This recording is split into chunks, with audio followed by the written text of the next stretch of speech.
harageze ko kwa kwiruka kuba mama bidandariza utuboga n'utwamwa mwibarabara imbere ya Onatel naho zisoko nkuru y'Ibujumbura bubakirwa aho badandariza bakunguka bakareka kwama bamaniye utwamwa ku mutwe bongera bakubagurwa atagitabara.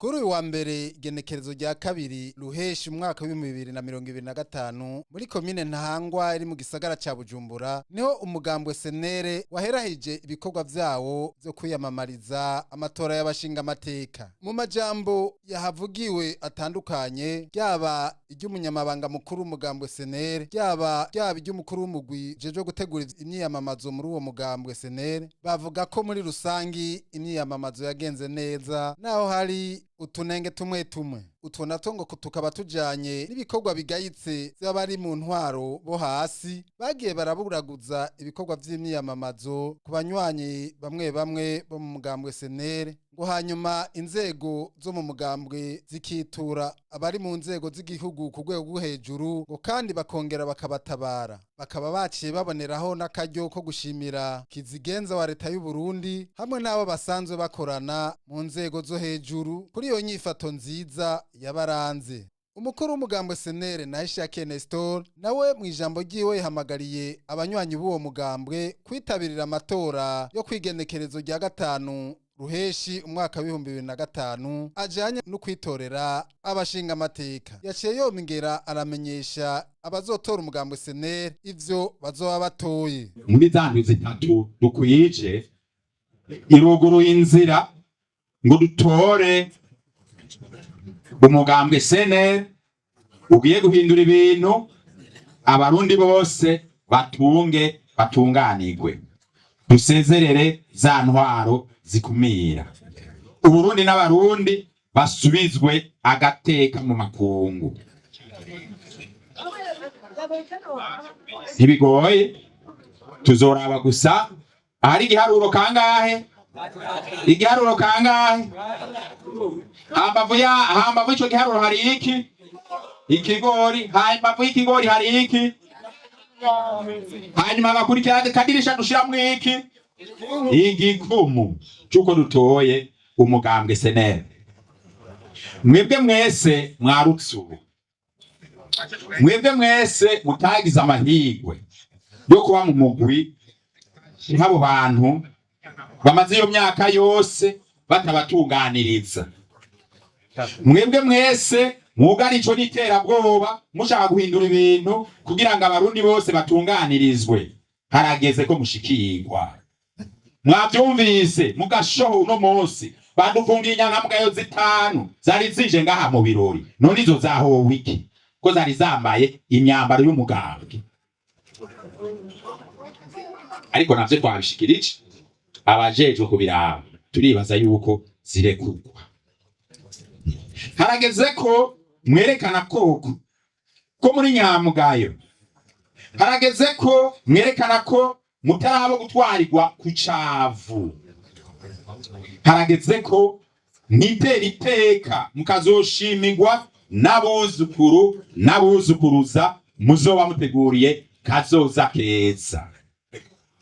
Harageze ko mwereka abarundi n'amakungu ko mutari nera ko muri maso mutagisinziriye ko cagitambara cari ku maso cahavuye ko mukeneye guteza imbere imiryango yanyu n'igihugu canyu atakibafatira kuko igihugu ni cacu twese si c'umugambwe umwe. Harageze ko atamwana agisubira kwiga yicaye hasi canke kwibuye. Yomenya gute yiga yicaye hasi canke kwibuye? Iyo ndero yogira akanovera gute biciye? Harageze ko umurundi yitunganiriza ivyiwe atagukebaguzwa umutima uri munda atunganijwe atekanye. Harageze ko mutora kuba mu gateka kanyu no kubaka igihugu cabibarutse. Harageze kubaka amasoko yahiye kugira abarundi basubijwe inyuma n'iryo sanganya basubire kuzamuka.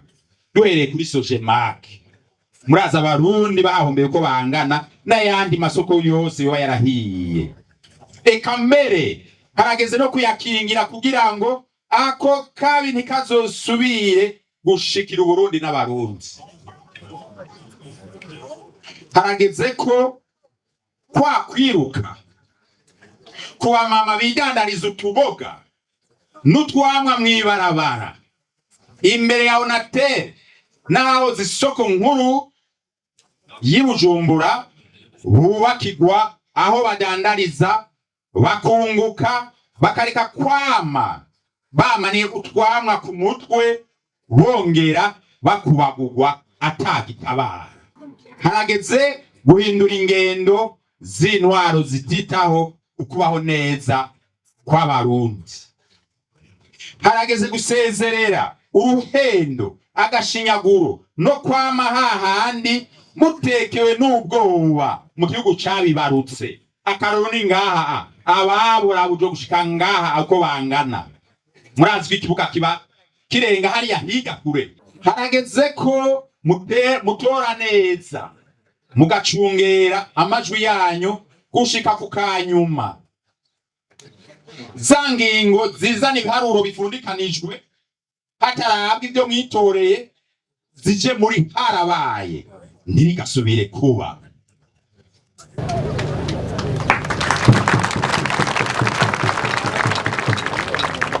Harageze ko umurundi wese agira uruhara mu matora yo kuronsa Uburundi n'abarundi inzego zizokubahiriza ubuzima bwiwe zigategura n'akazoza keza k'igihugu hatisunzwe umugambwe, idini, intara, ubwoko n'ibindi bidusubiza inyuma. Harageze ko abarundi biruhutsa kwibura ry'amazi n'umuyaga nkuba mu makaritiye atandukanye mwama mwabibayemwo igihe cinshi. Harageze ko duhindura ibintu kuko ibintu ntivyihindura birahindurwa kandi bihindurwa na twebwe. Bihindurwa n'uwo wese muto canke mukuru kuko ijwi ryawe nikazoza kawe, ijwi ryanje nikazoza kanje. Urifishije ubusa uba ushize muri kabaza kazoza kawe, kazoza kabawe naki gihugu cakwibarutse. Harageze gutsinda ubwoba kugira ngo niwinjira mu kazu kitora utora guhindura ibintu. Niko karyo keza Imana iguhaye nutabikora ejo ntuze widoge. Uzomenye ko ariwe wisamburiye iwawe mu gutora ibishobisho. Harageze ko umugambwe SNL ukura Uburundi n'abarundi mu bibazo byose byugarije abarundi bose ata numwe asigaye inyuma. Kanatsinda umugambwe SNL niwo mugambwe wonyene usigaranya akanovera kuko akaranga mutima kawo kamye ari gushinga no gutsimbakaza demokarasi nkeza buntu ishingiye kwiterambere ry'umunyagihugu. Tubibutse ko iryo sozerwa ry'imyiyamamazo ku mugambwe SNL ryari ryitabwe n'umuhuza w'abarundi Aimé Laurentine Kanyana, aho yaciye asaba abarundi kubaha indongozi z'igihugu Imana yabahaye.